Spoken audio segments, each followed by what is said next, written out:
Getting familiar with the 8055i MC CNC. As you know, the 8055i CNC is capable of working with G-code and conversational cycles. This video will demonstrate the conversational side of the control. Let's confirm we are on the conversational side of the control. If the screen looks like this, you are in the conversational side of the control. If it looks like this, you are on the G-code side of the control. To change between G-code and conversational mode, simply press Shift key followed by Escape key. Now that we are on the conversational side of the control, let's review the front panel and our main screen. In the upper right-hand corner, we have a full alphanumerical keyboard. You will notice that some of the keys are different shades of color. These keys are hotkeys.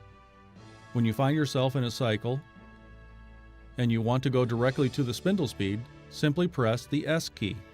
The cursor will then go directly to the first S command. Press it again and it will take you to the second S command if there is one. The same applies to the other shaded keys. The Enter key is in yellow. Use the Escape key to go back one step. Use the Main Menu key to return to the main menu.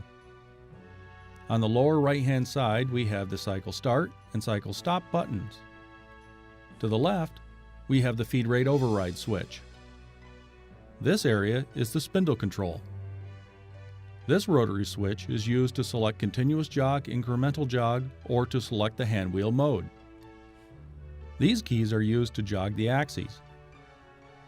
The USB port is used to transfer files to and from the control. We can also use the USB port to make a backup of the machine PLC program or parameters. The keys directly below and to the left of the LCD are the conversational icon cycles. To do a drilling operation, we press the drilling key. We can then combine a simple drilling cycle with a random drilling cycle, thus allowing to define an additional 12 holes. We can do the same with a simple pocket cycle. The same can be done with other cycles. We will go into further details on these operations later in the video. On the LCD, you see a large coordinate display and a small coordinate display. The large coordinates are the axis coordinates with respect to the part 0. The smaller coordinates are the axis coordinates with respect to machine 0. The S refers to the actual speed of the spindle while it is running if there is an encoder present on the spindle. If there is no encoder on the spindle, then it will display the theoretical spindle speed when the spindle is running. This area refers to the current programmed feed rate. When F is equal to 0, you are running at maximum jog feed rate. Located to the right of the program feed rate is the percentage of the feed rate override switch. For example, if we program a feed rate of 50 inches per minute and the feed rate override switch is at 50%, the axis will jog at 25 inches per minute. T1 refers to the current tool that is active. Below we have the tool change position. When doing a tool change position, the CNC will move the axes to these coordinates to allow you to change a tool. This is the program spindle speed. Directly below is the percentage of the spindle speed. In this area, we can tell if the spindle is stopped or confirm the turning direction of the spindle. This section displays the active spindle gear. To jog an axis, first make sure the feed rate override switch is not set to 0. Press the X- to jog the tool in a negative direction. Press the X+ to jog the tool in a positive direction. To rapid traverse jog, simply jog any axis while simultaneously pressing the rapid traverse key at the same time. Release the rapid traverse key and it will return to the program feed rate and percentage selected. To do a tool change, press the T key, type the tool number desired, and then press the Cycle Start button. The CNC will now move to the tool change position and prompt you to do a tool change. Once you have physically changed the tool, you must press Cycle Start to confirm you are done with the operation.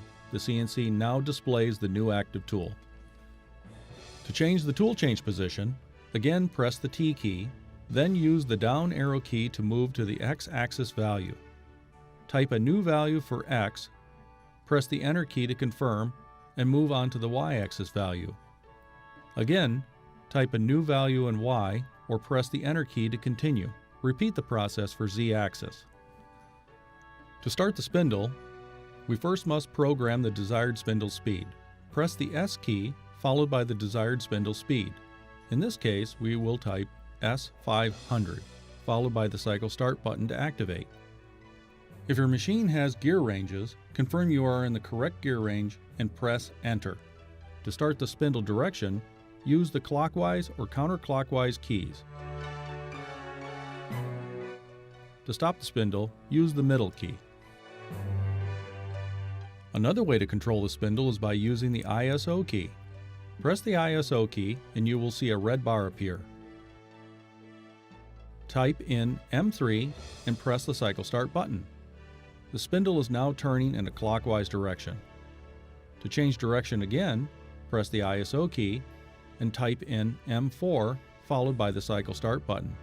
The spindle should now be turning in a counterclockwise direction. To stop the spindle, again press the ISO key and type in M5 followed by the cycle start button.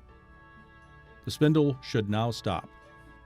If your machine has an inverter, we can use the plus or minus keys to override the programmed spindle speed. It is possible to override the spindle speed by up to 50% of the programmed speed. To change the feed rate, press the F key followed by the new feed rate. In this case, we will use 30 inches per minute. Press Enter to activate. Another way of doing this is by using the ISO key. Press the ISO key, type F50, followed by the cycle start button to activate. You can also use the ISO key to activate different G, M, S, T, and F codes or command any access to a desired position. Let's move on to homing the machine, reviewing our drawing, and defining the cycles to complete our demo part.